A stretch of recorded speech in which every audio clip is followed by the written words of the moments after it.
Hey everyone, welcome back to the Deep Dive. We're all about getting to the bottom of these super complex machine learning topics, the kind that make your brain hurt a little. And today's a doozy. Yeah, no kidding. We're diving headfirst into the wild world of language models. Specifically, how do we know if these things are actually smart? Like really smart, in a way that we humans are smart. Right, like are they just really good at spitting out convincing words, or is there something more going on? That's the million-dollar question, and it's one that researchers are grappling with big time. We've got this whole Turing Test thing, the classic test of machine intelligence, but even that has become this huge debate. Like, what even is a valid Turing test these days? Yeah, exactly. It's not as simple as it used to be. And to make things even spicier, we're not just looking at one paper today. We're going meta, folks.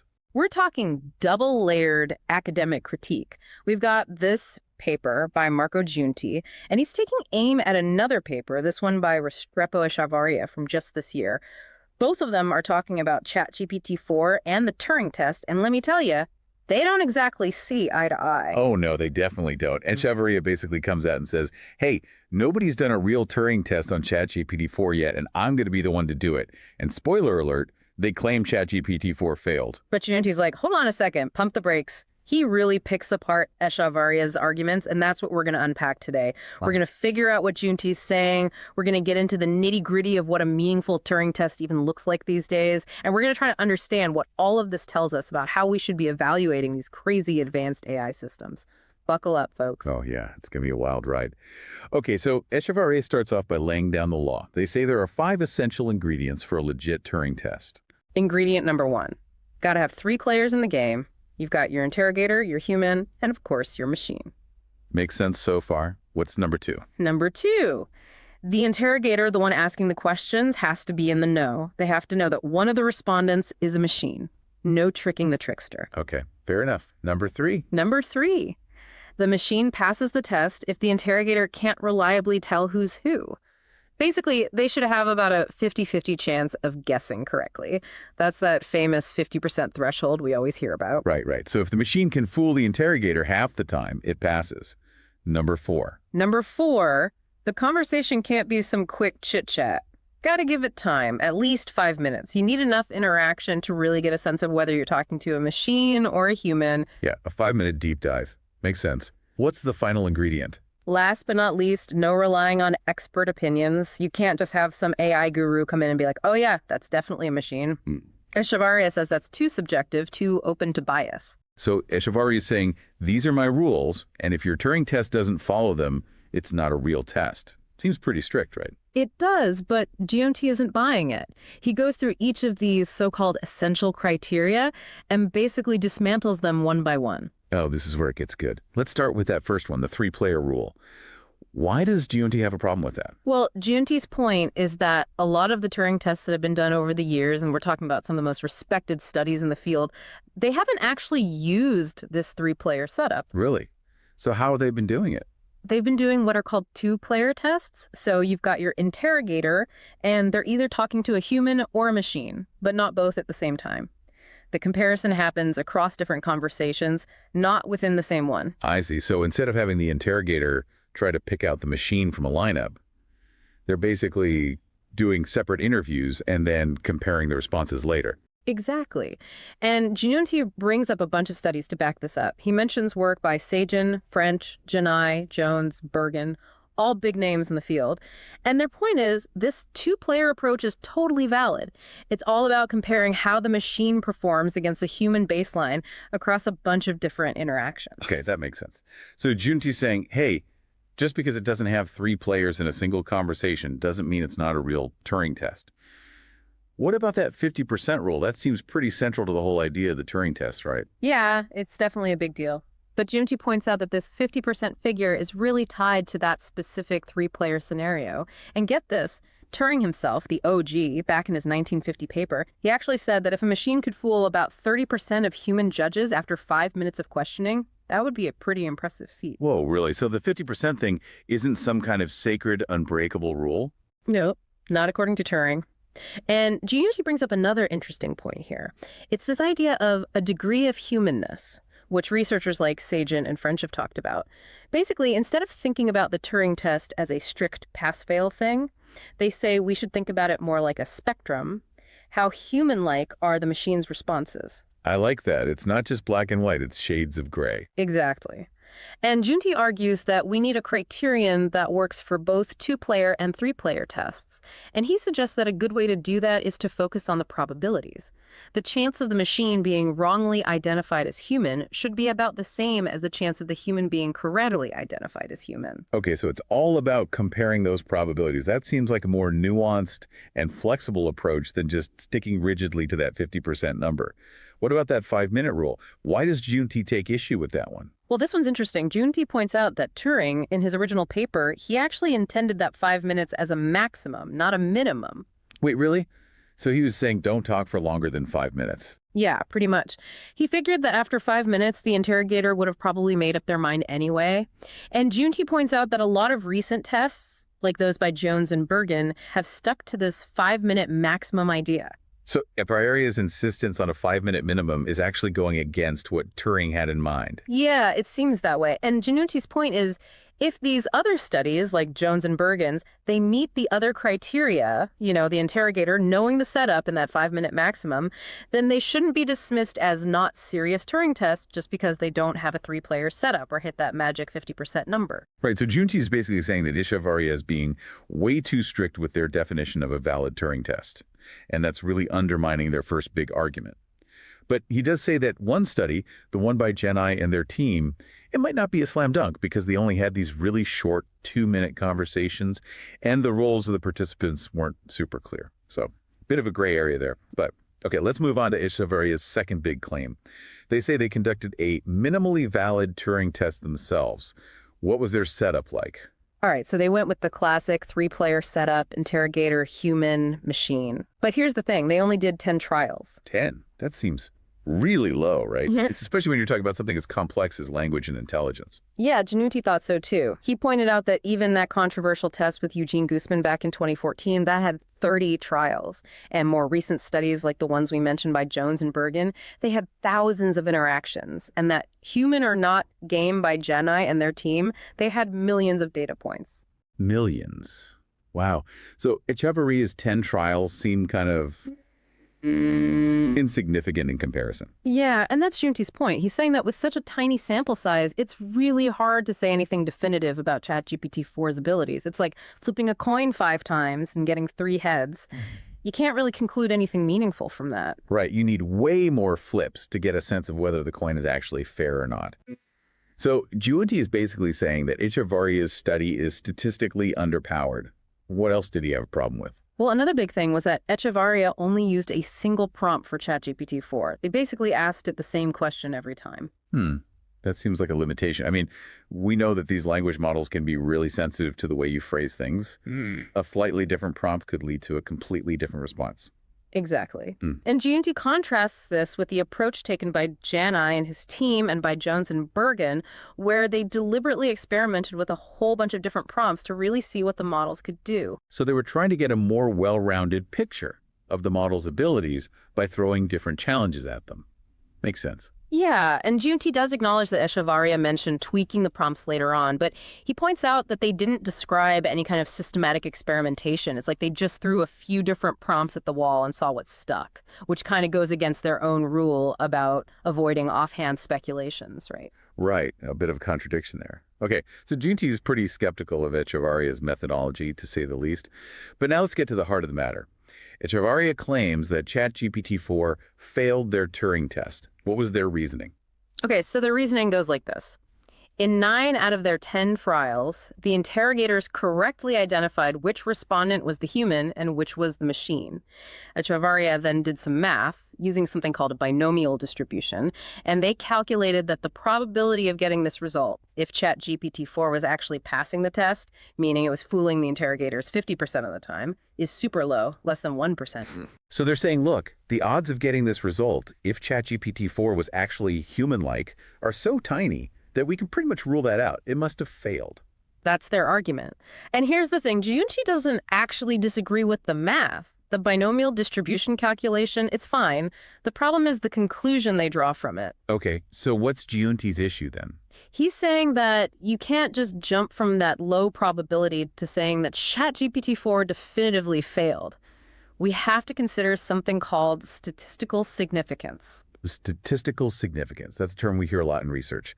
What does it actually mean in this context? Basically, it's a way of saying how confident we can be that a result we observed wasn't just due to random chance. It's like if you flipped a coin 10 times and got 9 heads. That seems unusual, right? But it's not so unusual that we can definitively say the coin is rigged. We need more flips to be more certain. Right, a bigger sample size gives us more confidence in the results. So how does this apply to Eschavaria's study? Giunte explains that if we use a standard threshold for statistical significance, let's say 1%, then getting 9 out of 10 correct identifications in Eschavaria's study isn't actually significant enough to reject the idea that ChatGPT-4 could still be fooling the interrogators 50% of the time. So even with that seemingly impressive 9 out of 10 score, we can't statistically rule out the possibility that ChatGPT-4 is still performing at a level that would be considered a pass on the Turing test. Exactly. The range of probabilities that are still statistically plausible is actually quite wide, somewhere between 0.49 and 1. So ChatGPT-4 could be performing right around that 50% mark, or even much better. Wow, that's a pretty big difference in interpretation. So Eschavaria might be jumping the gun a bit with their conclusion of failure. That's what Junete is arguing. And even if we use a less strict significance level, like 5%, which is still commonly used, the range of possible probabilities is still pretty wide. So the probability of ChatGPT-4 being wrongly identified as human could be as high as 44%. Which, while not a clear pass at that strict 50% level, still suggests that it's doing a pretty good job of mimicking human conversation. Right. It would mean that ChatGPT-4 is fooling the interrogators almost half the time, which is nothing to sneeze at. So Eschavaria's claim of a definitive failure is definitely open to debate based on the statistical analysis. This whole thing really shows how careful you have to be when interpreting statistical results, especially when you're dealing with small sample sizes. It's easy to get caught up in the raw numbers and jump to conclusions without considering the bigger picture. Absolutely. And Junete doesn't just critique Eschavaria's work. He also offers some really interesting ideas about how we should think about the Turing test in general. Oh, I'm all ears. What does he propose? Well, first of all, he clarifies that both the 3-player and 2-player setups are valid approaches. They each have their pros and cons, and which one you choose depends on the specific research question you're asking. So it's not a case of one being right and the other being wrong. It's about choosing the right tool for the job. Exactly. And Junete also makes this really helpful distinction between what he calls absolute criteria and relative criteria. Okay, break those down for me. What's the difference? So absolute criteria are those ideal benchmarks, like that 50% success rate in a 3-player test, or the idea that the machine's error rate should match the human's correct rate in a 2-player test. These are the kind of gold standards that we often aim for. So those are the ultimate goals. What about relative criteria? Relative criteria are more about how close a machine gets to those ideal benchmarks. It's not just about pass-fail. It's about measuring how human-like the machine's responses are on a spectrum. I like that. It's a more nuanced way of thinking about it. So instead of just asking, did the machine pass or fail, we're asking, how human-like is it? Right. And Giunte also emphasizes that these tests are inherently probabilistic. He actually frames them as Bernoulli trials, which is a fancy way of saying that they're like a series of coin flips. Each conversation is like a flip, and we're trying to see how often the machine can fool the interrogator. Okay, I'm following. So each conversation is like a separate experiment, and we're looking at the overall pattern of results to get a sense of the machine's abilities. Precisely. And Giunte points out that these trials are correlated in a 3-player test because the interrogator is comparing the responses directly, but they're uncorrelated in a 2-player test because each conversation is independent. This is important to keep in mind when you're analyzing the data. So the statistical analysis gets a bit more complicated in a 3-player setup. Makes sense. Anything else Giunte brought to the table? One last thing, and it's a big one. Junete argues that the Turing test, at its core, isn't really about measuring intelligence or consciousness, as Turing himself originally proposed. Instead, he says it's really about measuring the degree of humanness of an AI. Interesting. So it's not about whether the machine can think in the same way that a human can. It's about how convincingly it can mimic human behavior. Exactly, and Junti argues that this is still a super relevant metric, even if it's different from Turing's original idea. As AI becomes more and more integrated into our lives, we need to be able to assess how well it can interact with us in a human-like way. Absolutely. We want AI that can understand us, communicate with us, and maybe even empathize with us to some extent. So this idea of degree of humanness is really important. Couldn't have said it better myself. This whole debate between Junti and Echevarria really highlights the complexity of trying to objectively evaluate these incredibly sophisticated AI systems. There's no easy answer, and it's going to require a lot of careful thought and rigorous methodology to really get to the bottom of what these machines can do. It's a fascinating challenge, and it's one that's going to become even more pressing as AI continues to evolve. Okay, so we've done our deep dive into Giunti's critique of Echevarria's work, and I think we've all got a better understanding of the nuances of the Turing test and the challenges of evaluating AI. Now it's time for our Novel Notions segment, where we like to brainstorm some exciting new research directions based on what we've learned. All right, I've got one. What if we developed what we could call adaptive Turing tests? Imagine a system where the questions and tasks given to the AI change in real time based on its responses.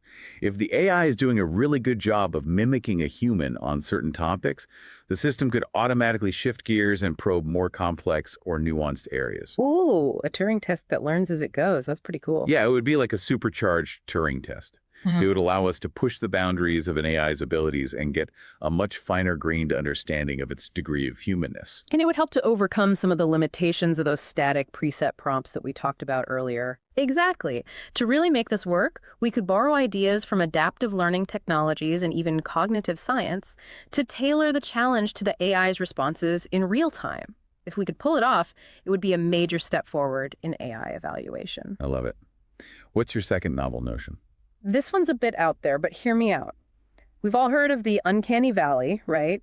That creepy feeling we get when something looks almost human, but not quite. Yeah, it's like a robot that's a little too lifelike and it just freaks you out. Exactly. Well, what if there's an equivalent uncanny valley in the realm of AI conversation?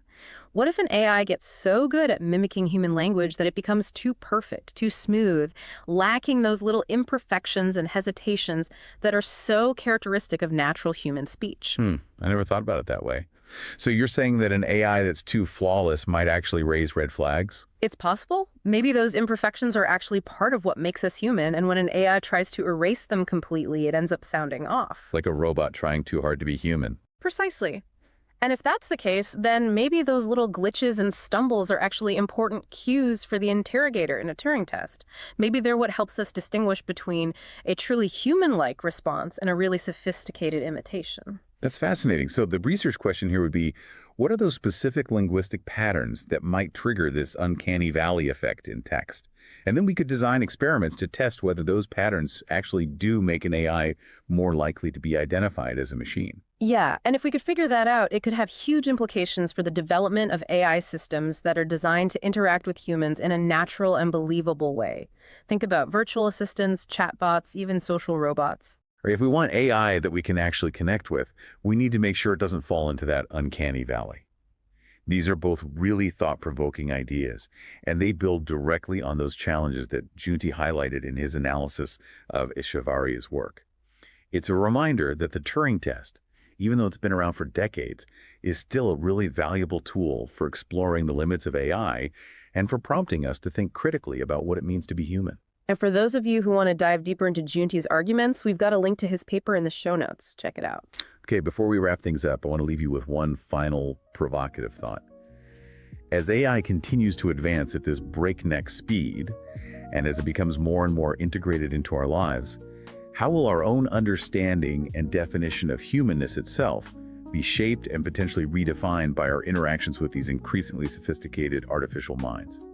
It's a question that's both exciting and a little bit unsettling, and it's one that we're all going to have to grapple with as we move forward into this brave new world of intelligent machines. Thanks for joining us on the Deep Dive.